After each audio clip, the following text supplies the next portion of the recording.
Olá, turma! Aqui é a professora Marília para mais uma aula de geometria espacial. Hoje nós vamos falar de cilindro. Cilindro, pessoal, é essa forma que inclusive nós já estudamos em sala, né? Ela é a primeira das formas que a gente estuda como corpos redondos.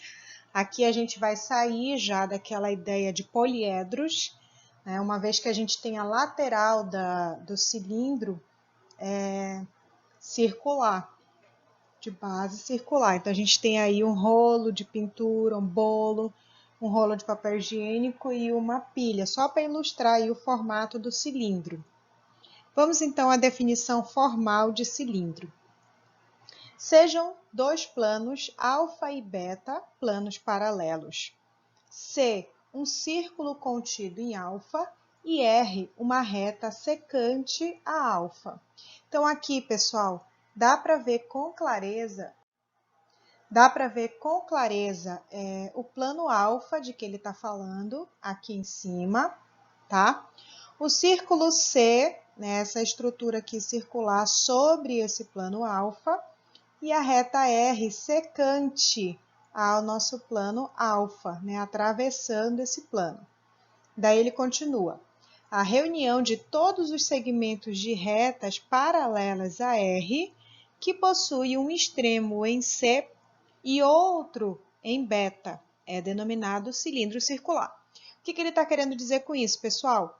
Se a gente observar aqui a nossa circunferência, nosso círculo, cada pontinho pertencente a esse círculo, nós vamos fazer aqui, construir uma reta paralela à reta R, tá? Então, todas essas retas aqui paralelas, elas vão minando aqui embaixo o plano beta e vai dando origem a uma estrutura muito parecida à circunferência que nós tínhamos lá no plano alfa. O que a gente quer dizer com isso?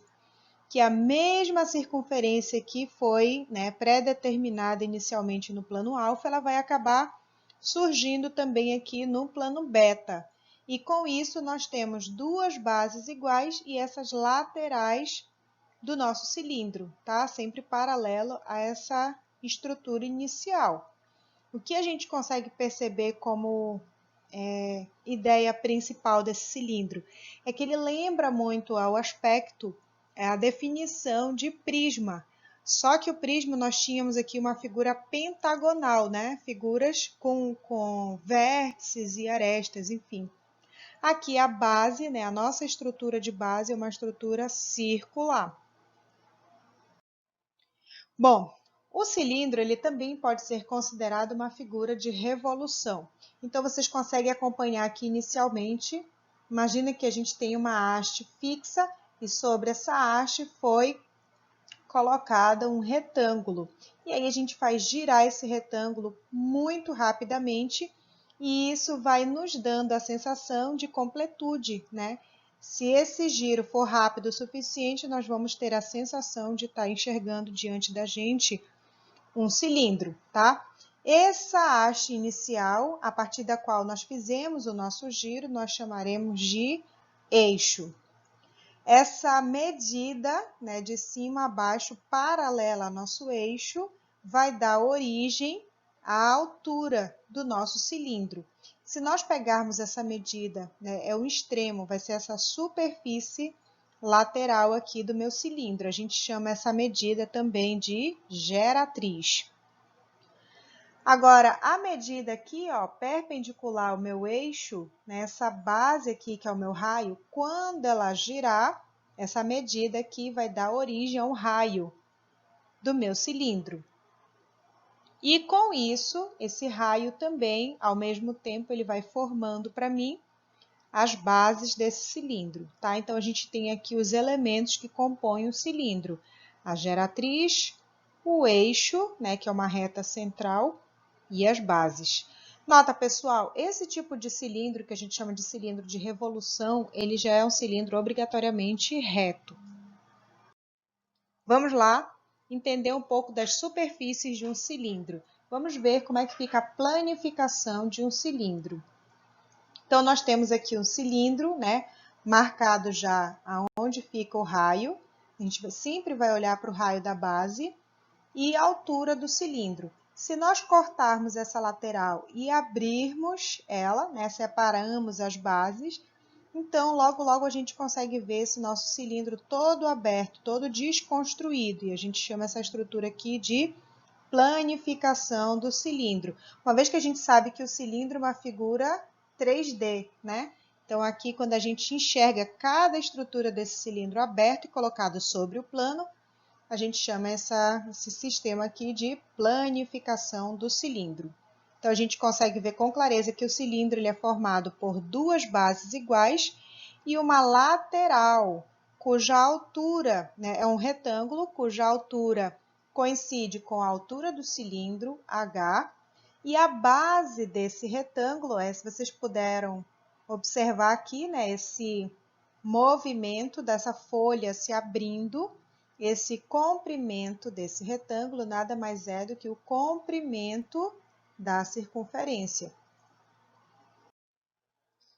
Com isso, a gente pode determinar as fórmulas de área do cilindro. Então, mais uma vez aqui o meu cilindro e aqui ao lado a planificação. Vamos colocar os elementos do meu cilindro. Então, eu tenho aqui o raio, né, a medida que vai do centro até o bordo, e a altura desse meu cilindro.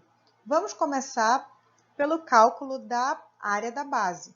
Então, se vocês olharem para uma base só, nós sabemos que essa base aqui, ela é uma figura circular e, portanto, a área de círculo é π vezes r ao quadrado.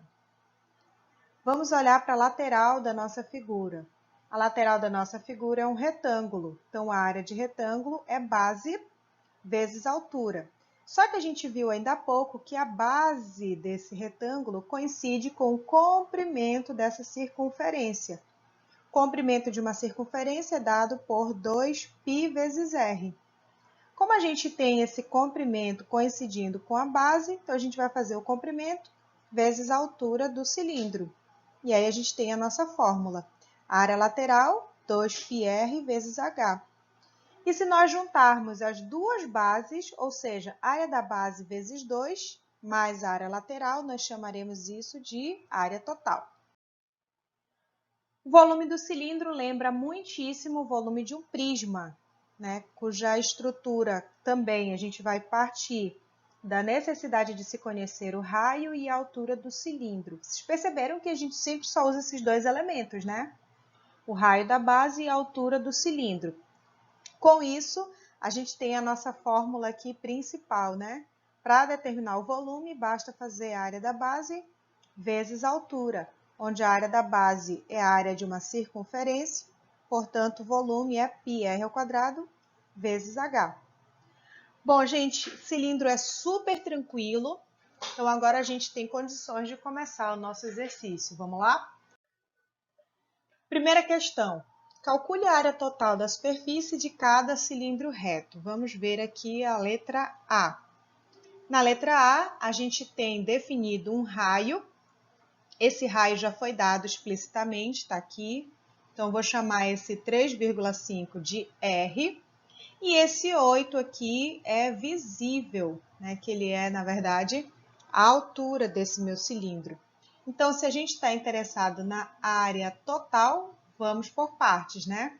Vamos calcular primeiro a área da base. Como é que é a área da base? É a área da circunferência. Π vezes R ao quadrado. Temos então que a área da base é π vezes 3,5 ao quadrado, é 12,25. Vou deixar quietinho aqui a área da base e vou agora calcular a área lateral. A área lateral tem a fórmula 2πrh. Olhando para a nossa figura, 2πr, que é o 3,5, e h, que é 8.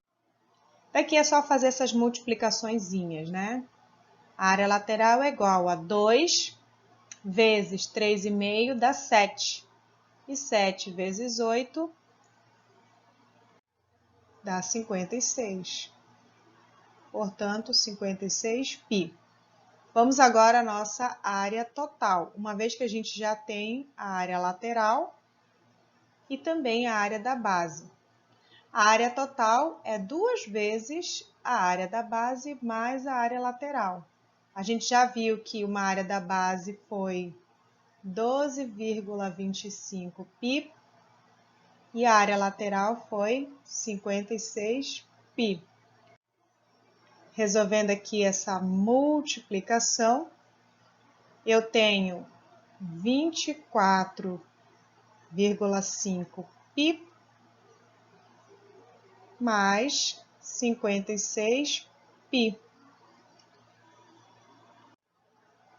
E isso me dá a minha resposta. 24,5 mais 56, 80,5 π.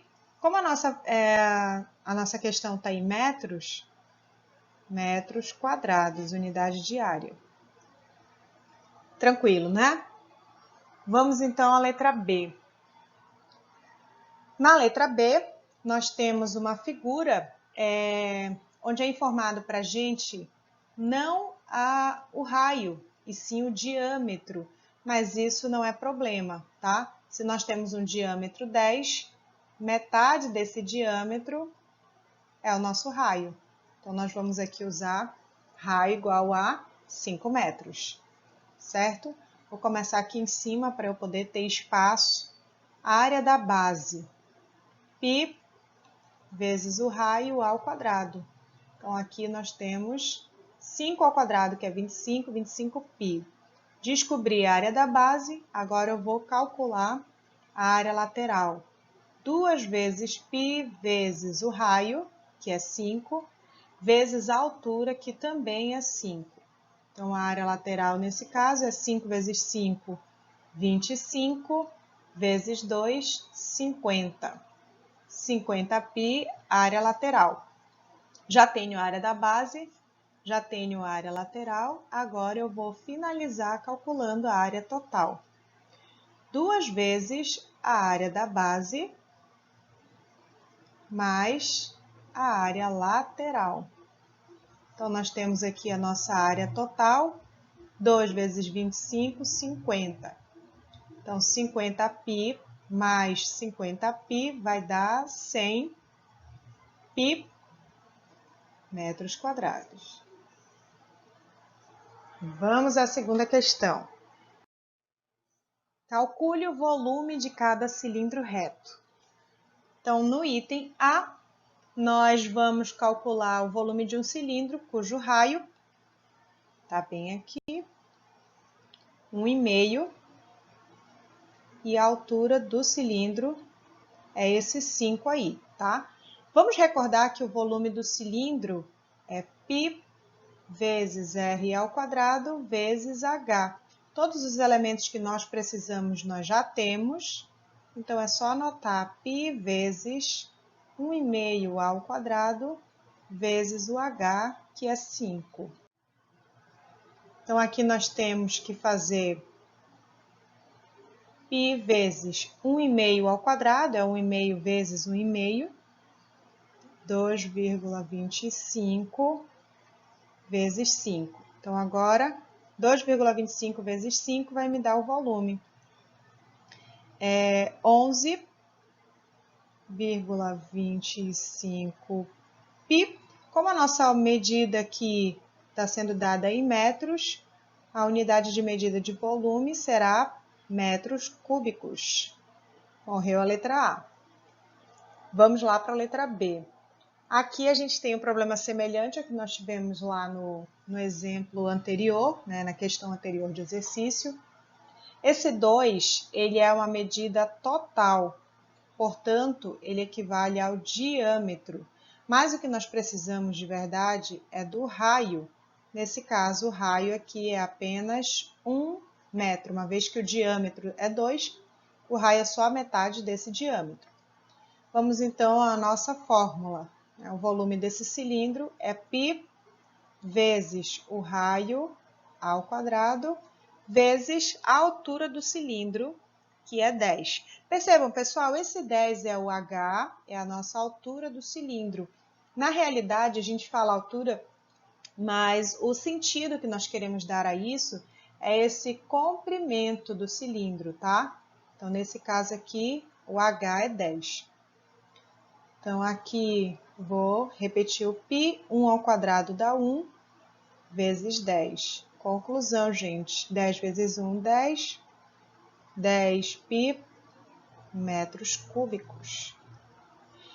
Bom, pessoal, é isso. O que mais pode acontecer, assim, em termos de dificuldade de um cilindro, é ele, de repente, em vez de informar o raio, ele informa, por exemplo, o diâmetro, ou ele te dá uma informação através da qual tu vai encontrar esse raio.